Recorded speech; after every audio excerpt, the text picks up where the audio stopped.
నిన్న కూటమి ప్రభుత్వం కేబినెట్ సమావేశంలో చాలా గొప్ప నిర్ణయాలు తీసుకుంది. చాలా పెద్ద గొప్ప నిర్ణయాలు తీసుకుంది.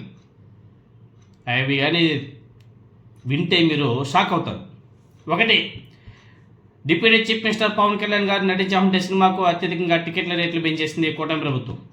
పెంచేసుకుంటారు, ప్రభుత్వం వీళ్ళదే కదా, ఎంత కావాలంటే అంత పెంచేసుకుంటూ పోతారు. ఒకవైపు రైతులు గిట్టుబాటు ధర రాక అల్లాడిపోతున్నారు, మరోవైపు విద్యార్థులు ఫీజు రీంబర్స్మెంట్ రాక గిలగలాం కొట్టుకుంటున్నారు, మరోవైపు స్కూల్లో మిడ్ డే మీల్స్ క్వాలిటీ లేక బాధపడుతున్నారు, క్వాలిటీ ఫుడ్ లేక. చాలా సమస్యలు ఉన్నాయి. మొన్న రాజమండ్రిలో కల్తీ పాలు, ఇంకా మరణాల సంఖ్య పెరుగుతూనే పోతుంది. ఐ థింక్ ఈ రోజుకి 15 ఏమో. చాలా బాధేస్తుంది. ఇవేవి అవసరం లేదయ్యా, మా హీరోకి సినిమా రేట్లు పెంచుకోవాలి. ఒకటి.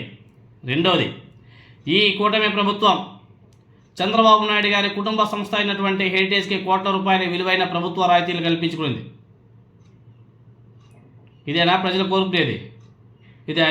ఇది అధికార దుర్వినియోగం కిందకి రాదా? Just asking. మీలో ఎవరికైనా తెలిస్తే చెప్పండి. తిరుపతి జిల్లా చంద్రగిరి మండలం దగ్గర కాశీపేంట గ్రామంలోని heritage milk processing unit technology of gradation కోసం ప్రత్యేక ప్రోత్సాహాలు మంజూరు చేసేందుకు కేబినెట్ ఆమోదం కూడా తెలిపేసింది. చాలా గొప్పగా ఆమోదం తెలుపుకునింది, మామూలు గుడి కాదు. చంద్రబాబు నాయుడు గారు తన కుటుంబానికి ఉగాది కానుకగా తీపి కబురు వినిపించాడు. తన కుటుంబ వ్యాపార సంస్థ హెరిటేజ్కి మాత్రం ప్రభుత్వం నుంచి భారీ రాయితీలు సబ్సిడీలను కల్పిస్తూ నిన్న సచివాలయంలో జరిగినటువంటి మంత్రివర్గ సమావేశంలో నిర్ణయం కూడా తీసుకున్నారు. ఇక్కడ గమ్మత్తు ఏమంటే, ఆ విషయాన్ని కేబినెట్ నిర్ణయాలు వెల్లడించే మీడియా సమావేశంలో మంత్రి పార్థసారథి గారు మాట్లాడలేదు, దాటవేశాడు.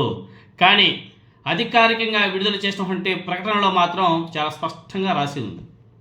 ఇది ఎంతవరకు సమంజసమండి? ప్రజలు ఆలోచన చేయాల్సిన అవసరం లేదా?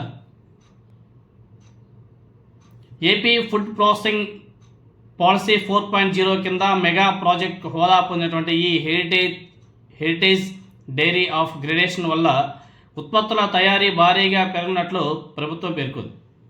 ఫ్లేవర్డ్ పాలు 131%, పన్నీర్ 400%, నెయ్యి ఉత్పత్తి ఏకంగా 566% పెరగబోతుంది.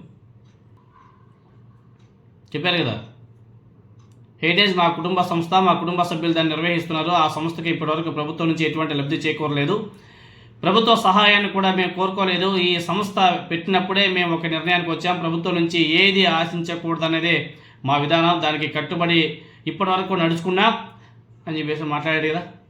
తాజా బడ్జెట్ సమావేశాల్లో చంద్రబాబు నాయుడు గారు గంభీర ఉపన్యాసం ఇచ్చారు కదా. ఇదే కదా చెప్పింది.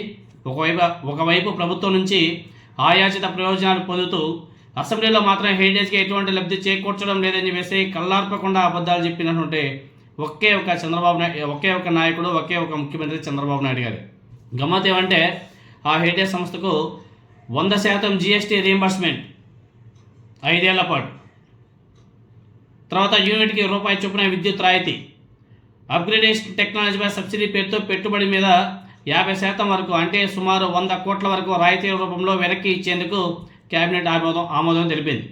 వడ్డించేవాడు మనవాడైతే బంతిలో ఎక్కడ కూర్చుంటే ఏముంది చెప్పండి, ఎక్కడ కూర్చున్నా ఇబ్బంది లేదు అనే చందంగా నారా చంద్రబాబు నాయుడు గారితో పాటు నారా లోకేష్ గారు స్వయంగా పాల్గొన్న కేబినెట్ ఎజెండాలో చివరి అంశంగా హెరిటేజ్ని చేర్చి భారీ ప్రయోజనాలకు ఆమోద ముద్ర వేయించుకున్న ఘనత కూడా చంద్రబాబు నాయుడు గారిది అనేసి చెప్పుకోవాలి.